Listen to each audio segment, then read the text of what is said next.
You are listening to That Hoarder Overcome Compulsive Hoarding, combating stigma since 2021. I wanted there to be a podcast about hoarding disorder from somebody who hoarded rather than a professional. That didn't exist, so I created it. And that's this podcast that you're listening to now. Subscribe to the podcast and find my social media links, episode transcripts, and every link that I mention at overcomecompulsivehoarding.co.uk. Finally, I am not a doctor. I'm just a hoarder doing her best. So do seek professional support if and when you need it.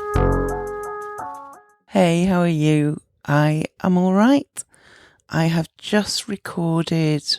I've started a new thing where if I interview somebody, I ask them a secret extra random question just for the Dehoarding darlings.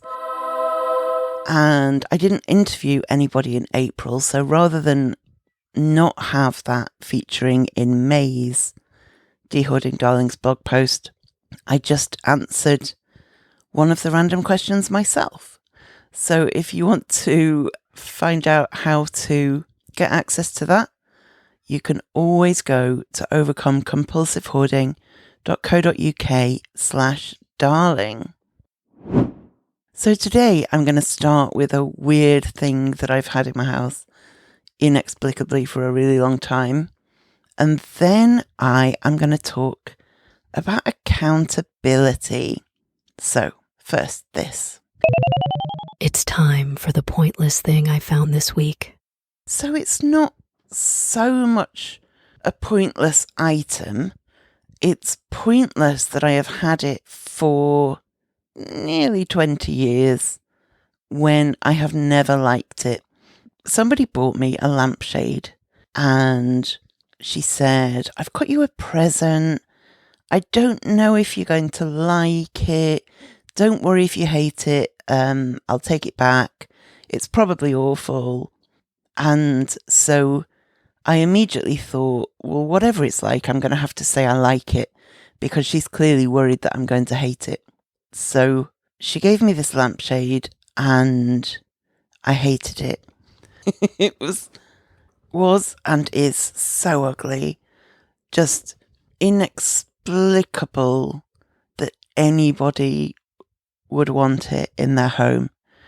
Even more inexplicable that this was somebody who knows me. And so why on earth would she think that I in particular would like it? I don't know. However, as I had promised myself, I said, no, I love it. It's really quirky and unusual. And it was indeed quirky and unusual, but not in a good way. But because she had given it me and I had said how great it was, I kept it. And at that point, my house could kind of have occasional visitors without too much stress. And so I kind of had to keep it because she would come round and I wanted her to see that I was using it. However, that was 20 years ago and I came across it again recently and it remains really ugly and really weird and it wasn't even a very good lampshade. And I just thought, why do I still have this? I barely know why I had it in the first place. It definitely does not warrant having been kept for 20 years. So the thing that has pointlessly been in my house and is now gone is the ugliest lampshade you ever did see.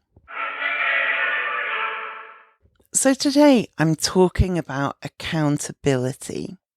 I often get scared to commit to any kind of accountability activity because if I'm held accountable for something, then I have to do it. And so I don't want to commit in the first place because I know then that I'll have to do it. But then because I'm not holding myself accountable, I know that I'm getting less done than I would be if I was being accountable to myself or to somebody more effectively. And the thing is that when accountability works, it is so powerful. It can really make the difference between getting something done and not getting something done, or getting a lot done versus getting a little bit done. And so what I'm going to talk about today is, first of all, holding yourself accountable yourself. Then I'm going to talk about holding yourself accountable if you've got like a buddy, an accountability buddy. And then I'm going to talk about holding yourself accountable if you don't have anybody that you can talk with hoarding about. Because those are three really different situations with really different pros and cons and approaches and benefits as well. So I'm going to start with holding yourself accountable on your own. So you want to get something done and you've maybe been struggling to get it done, or maybe you've just got a lot to do and you need to keep making progress, but it's just down to you. I'm going to talk about ways, first of all, that you can hold yourself accountable. Now, I will say straight away that I'm not great at holding myself accountable by myself because it's too easy to drop out of it. It's too easy to make a commitment to do something and then not do it because nobody knows. However, that is not to say that it's impossible, and there are certainly things that people recommend that might not work for me but might work for you. And there are things that do work for me better than others. And so I'm going to talk about that first of all. So with any kind of accountability, whether you're holding yourself accountable or with somebody else, or if you've got nobody else you can talk to about hoarding, but you want some kind of group or co-accountability, I think having a goal is always helpful. If you know what you want to achieve, then you've got something specific that you can aim to stick to.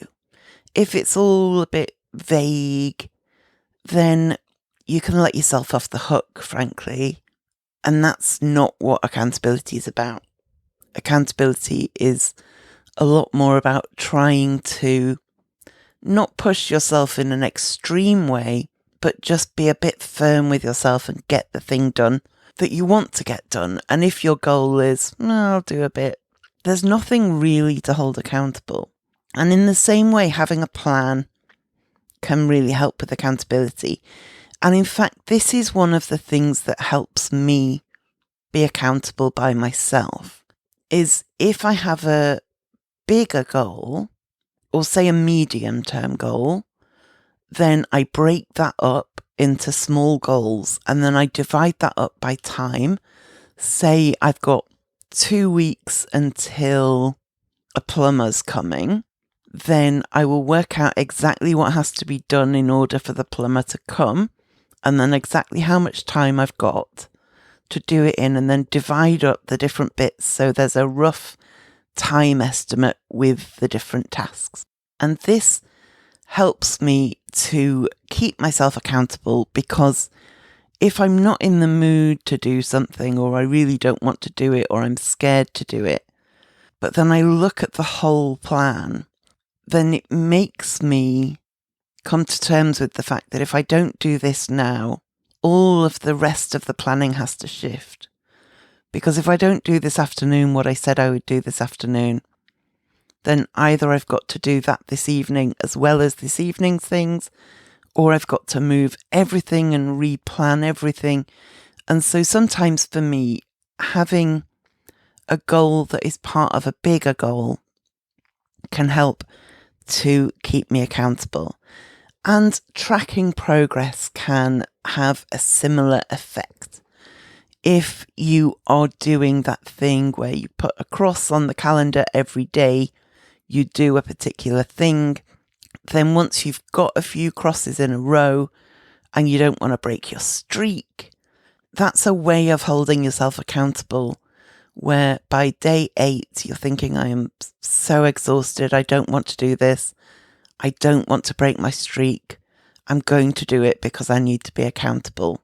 So that kind of slightly externalizing, so rather than just thinking, this is what I'm going to do, put it in some kind of structure that helps to just reinforce what you're doing and why, and when, importantly, when. Speaking of which, deadlines can help with accountability. A while ago, a pair of trousers that I really, really like got torn, and it was a very minor tear that I knew, I mean, I'm not much of a sewer, but I knew I could fix this small tear. But I also knew that if I wasn't stern with myself, the torn pair of trousers would sit in a pile indefinitely and nothing would ever happen. So I gave myself a deadline that I could keep the trousers, but only if I had sewn up the tear within, I can't remember if I gave myself a week or 2 weeks, something like that. And that way, I either had to take responsibility for fixing the trousers, or I had to take responsibility for sticking to my guns and throwing them out if I hadn't fixed them. And that deadline helped to push me when I was struggling to get myself to take action. And as it was, I really liked the trousers, and I had made a commitment, even if only to myself, that they would be fixed by whatever date. I put that date in my calendar and everything, and I did indeed fix them in time because I wanted to keep them and I didn't want to break the promise I'd made to myself. When I was having that crisis around Christmas time because I was going to have to let an electrician into every room, something I did then was, before I had any donations ready, I booked a collection from a charity donation place. So that was a deadline, but it wasn't just a deadline in my head. It was that literally a man in a van was going to turn up and expect at least a bag to take away with him.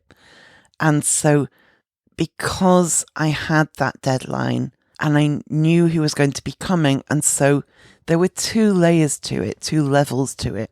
One was that I needed there to be something that I could hand over to donate, and that was a motivator that kept me accountable.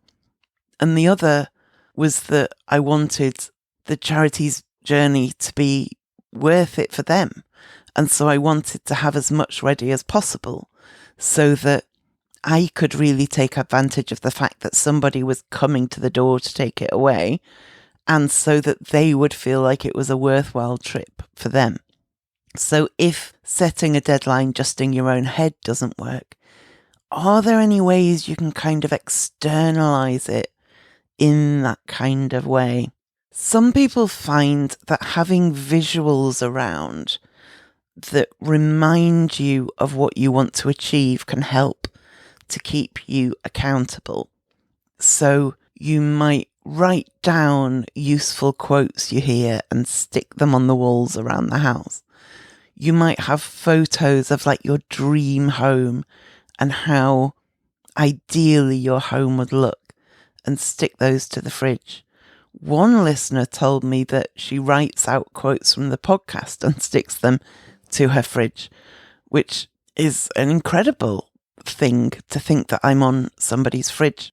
But if you are somebody who gets very inspired by visuals, then think about whether inspirational quotes or inspirational pictures will help to nudge you and keep you accountable on those days where you feel a bit like you don't want to.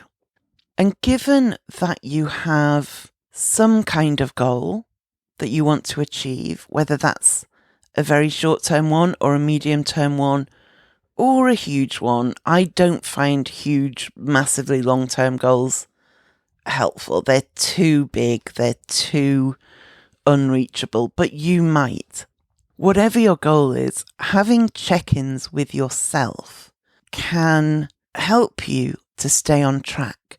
Because even if your thought is, oh, I've got to check in with myself tomorrow morning and I'll feel rubbish if I haven't done anything, that might be enough to get you to take some action And if you can compare your check-in with where you'd hope to be, then as long as you didn't start off with unrealistic expectations that you could never have achieved however much you'd done, then hopefully it will be a motivator rather than something dispiriting.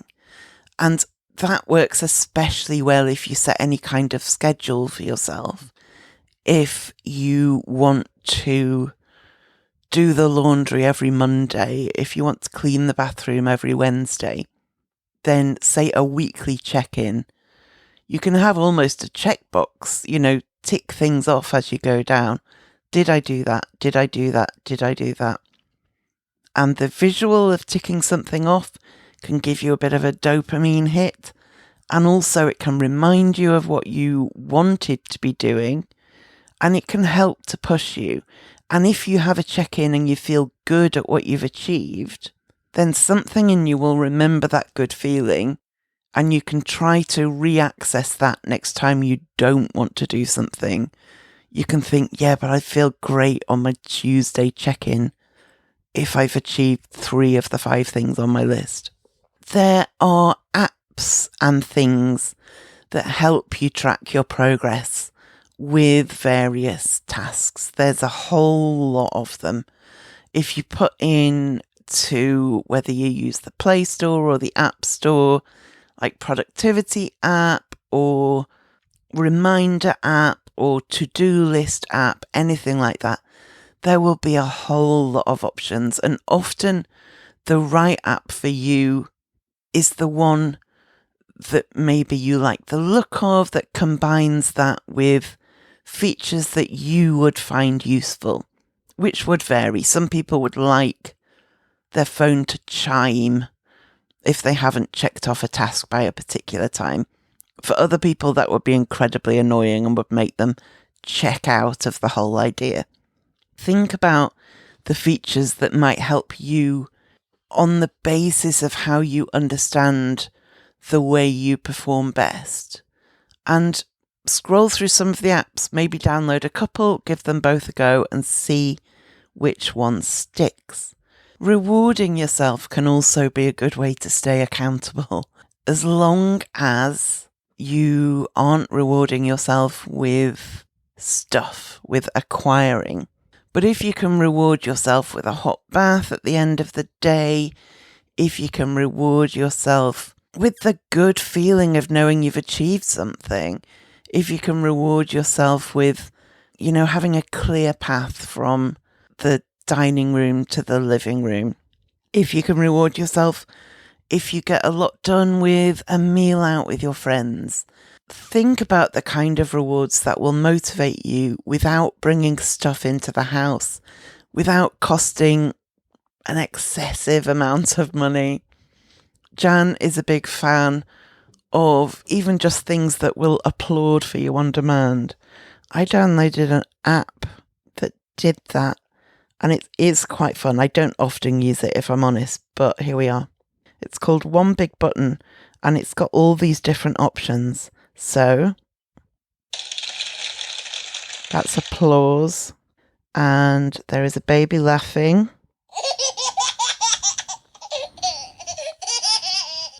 Bubbles. Okay, it's not much of a reward sound, is it? But yeah, you get the idea. There's just a whole lot of different buttons you can press to get different sounds. And if you achieve something and you feel quite pleased with yourself and you just need your phone to do this, or just take a bow in front of your audience,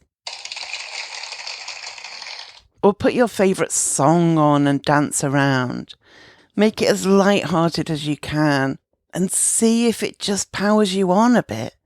And finally, another thing that can help some people to stay accountable to themselves is before and after photos. If you take a photo at the start of a dehoarding session and another one at the end, it can help you to be more objective in appreciating what you've achieved. And especially if you do that over a period of time, the more you work on an area, the more difference you'll see. And that can keep you motivated and accountable, even if you're just being accountable to yourself. You know what makes this podcast work? It's you, the listeners. The show thrives due to your amazing support. I work hard on it, and all the time and money I invest is worth it because I know that it helps you as well as me. If you want to lend a hand, there are several options that can really help. You can make a one-off or recurring donation. You can head to your podcast app and leave a glowing review. Or you can do your bit to spread the word. If you know someone who hoards, or if you want your friends and family to understand your hoarding better, send them the link or share the episodes on social media. No matter which you do, you're helping keep that Hoarder Overcome Compulsive Hoarding podcast on the air. Find out how to offer support at overcomecompulsivehoarding.co.uk/support. So if you've got somebody you can have as your dehoarding accountability buddy, there are more ideas of ways you can stay accountable in combination with them. If you've got somebody who knows you hoard, maybe they hoard themselves as well, then you can keep each other on track, because it's often easier to be a cheerleader for your friend than it is for yourself. And so if you could do that for them and they can do that for you, then that really sets you on a slightly easier path. Buddying up with somebody and setting times that you're going to check in with them can be really effective, because even if you're not in the mood, just knowing that you've got a call later, or you've promised you're seeing each other tomorrow and you'd promised you'd do a certain thing, it can help to motivate you, and the encouragement and support you can offer each other as well can go a long way to helping you get things done. And something that, as well as general check-ins like that, you might find it useful to set a time when you're both going to be doing it at the same time.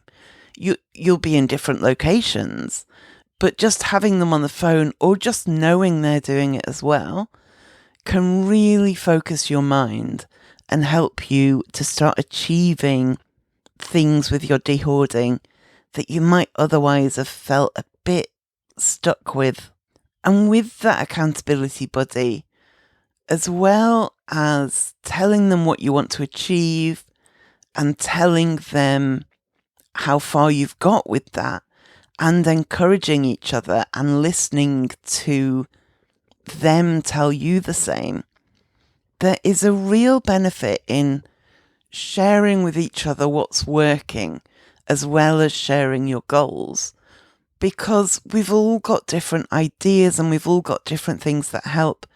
And if your accountability buddy finds something effective and then tells you, it may be just what you need to hear as well, for you to do the same thing. Say you've had a problem for a long time with not being able to get rid of old birthday cards, and your accountability buddy actually is okay with old birthday cards and can talk you through it. Or if they were struggling with old birthday cards and found a way that they could declutter some without feeling guilty or anxious about it, then those can be invaluable tips that you can get off your buddy as well. Setting shared deadlines can be really effective. It might be that you say to each other, okay, let's say what we both want to achieve by this time next month or this time next week. And that might be a kind of more medium-term goal. And knowing that you're both working towards it over the course of that week or that month can help you to keep going and stay motivated. Pairing up with somebody for a challenge can do the same kind of thing. Maybe you both agree that you're going to get rid of a certain amount of items a day, or you're going to spend a certain amount of time per day dehoarding. You don't want your friend to feel cheated if you check in a week later and they've done an hour a day and you haven't. And similarly, they will feel the same. They will feel like, I don't want to do it, but if Jenny's doing hers, I'll feel guilty showing up in a week having done nothing. And along with the kind of talking through the difficult stuff and encouraging each other, there's also the opportunity with an accountability buddy to really celebrate as well. Celebrate what you've individually and together achieved. And that can be really incredible. And dopamine.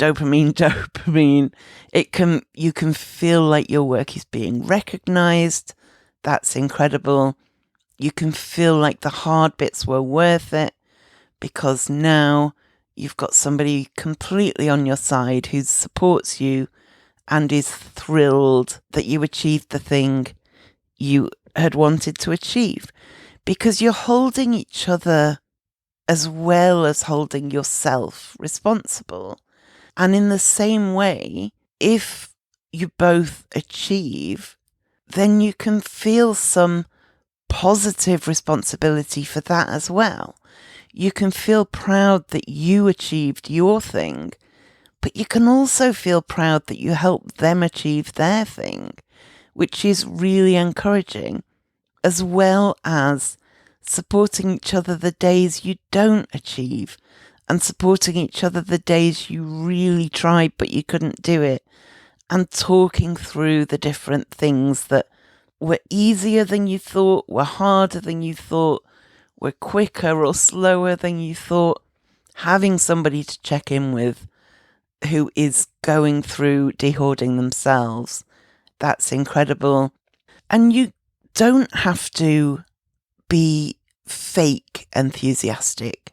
You don't have to encourage them in an inauthentic way, because you can be constructive as well with your accountability buddy and they can be with you. If you feel like they're not achieving what they said they wanted to, you can address that with them. And it might be an opportunity for them to talk about where they're stuck, or it might be a bit of a kick up the bum that they needed, and vice versa. You can be honest in your feedback as well as encouraging. Obviously, be tactful, be sensitive, but that doesn't mean you can't be honest and constructive at the same time. Before and after photos can work really well with your accountability buddy as well. You might want to send them a photo at the start of your session. Say, this is the space I'm going to be working on. Here's a photo of that space.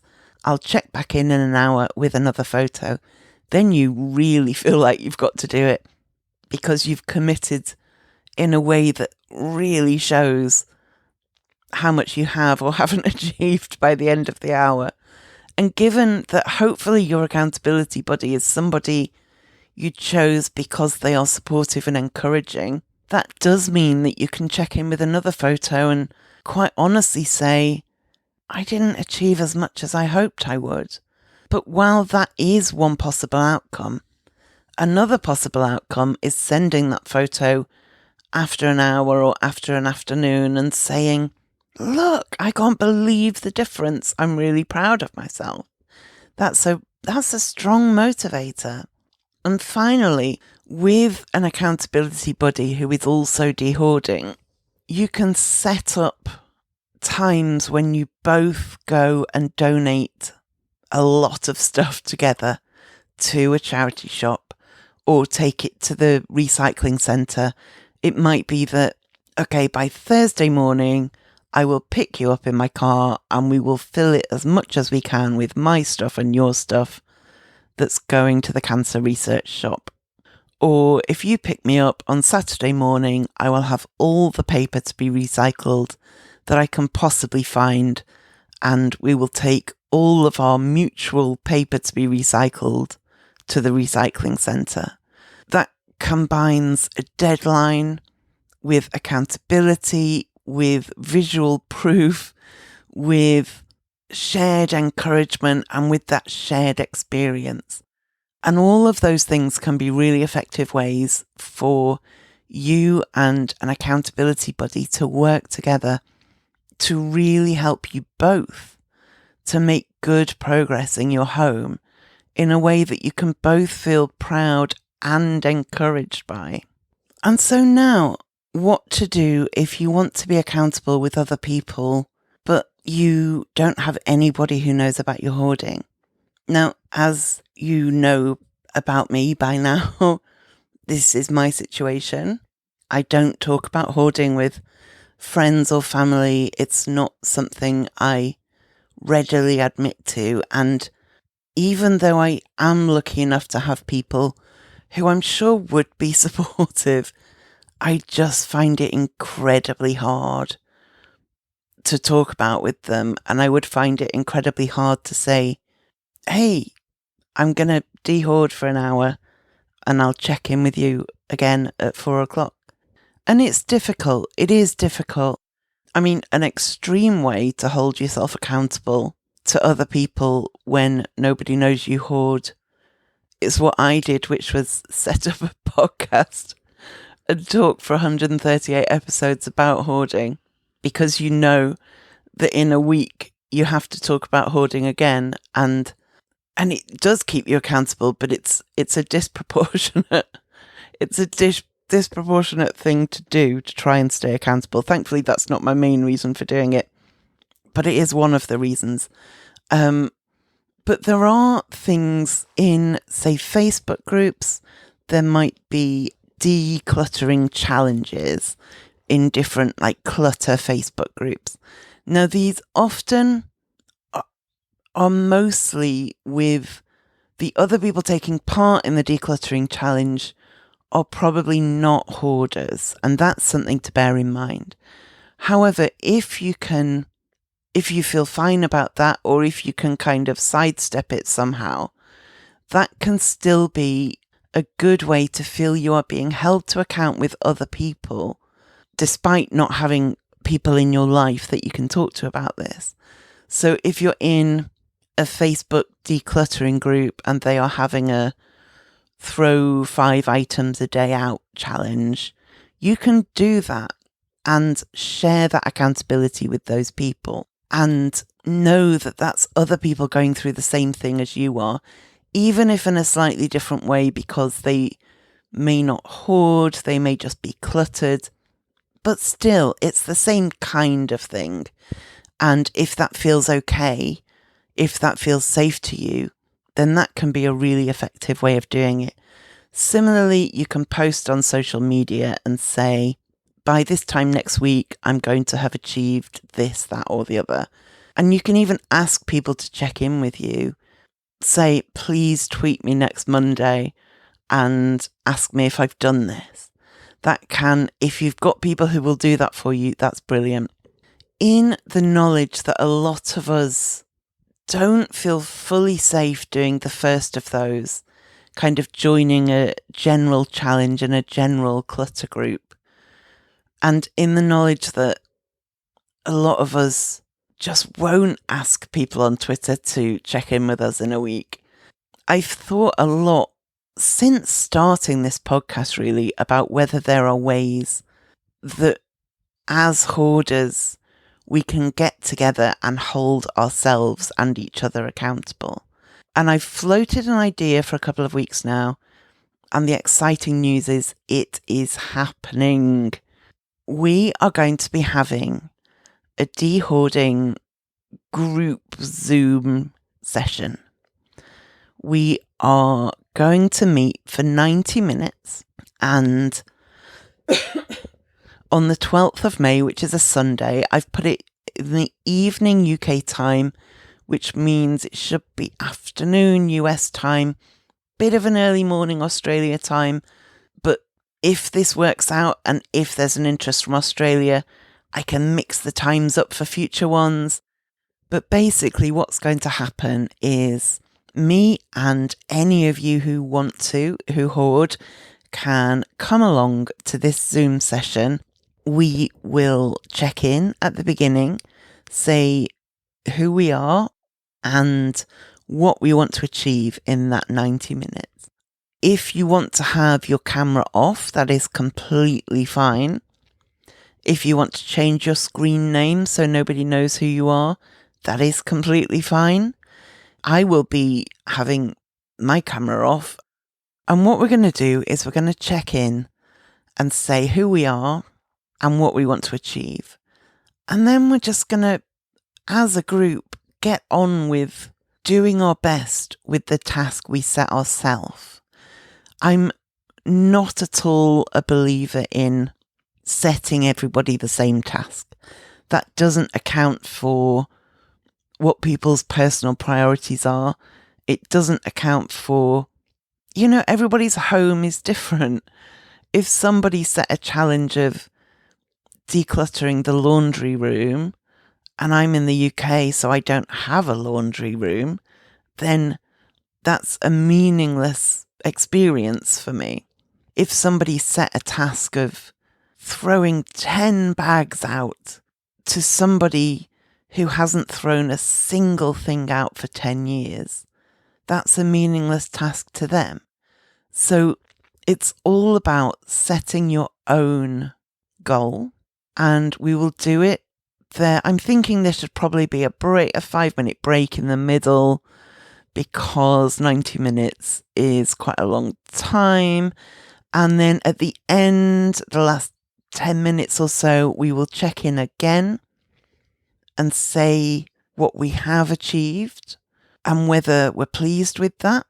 And of course, through the rest of it, hopefully it won't be all of us in silence doing it in our own individual homes and not speaking.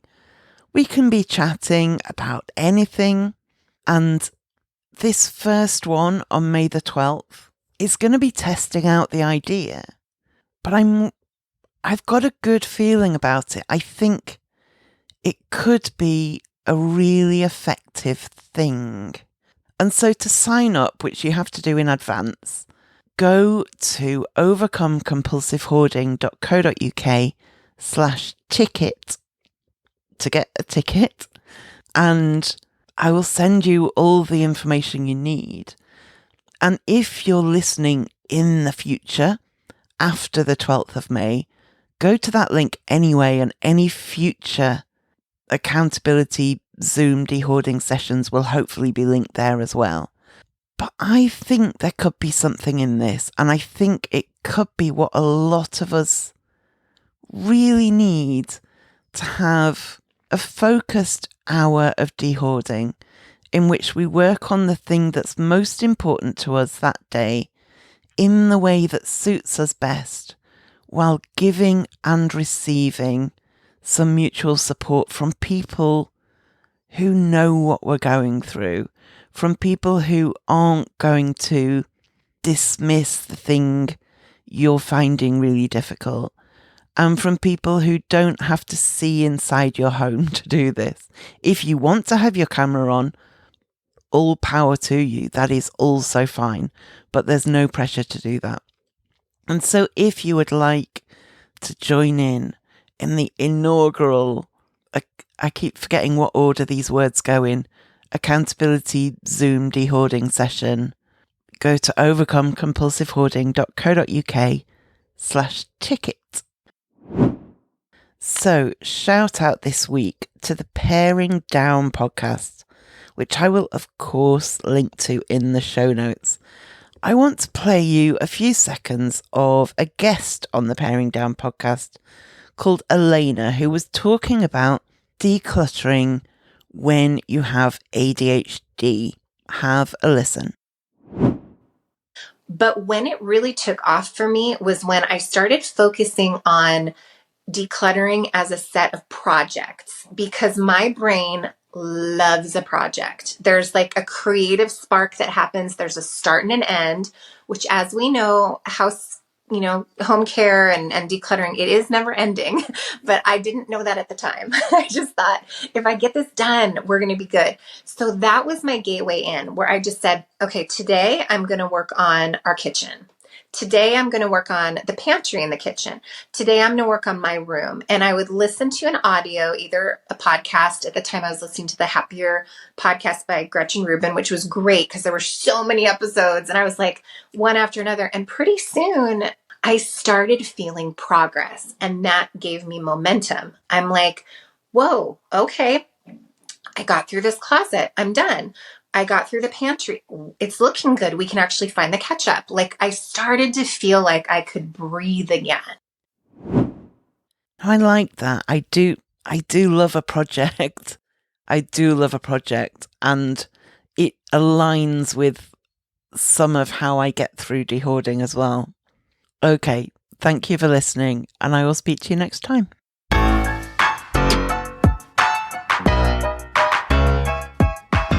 Thank you for listening to that Hoarder Overcome Compulsive Hoarding podcast.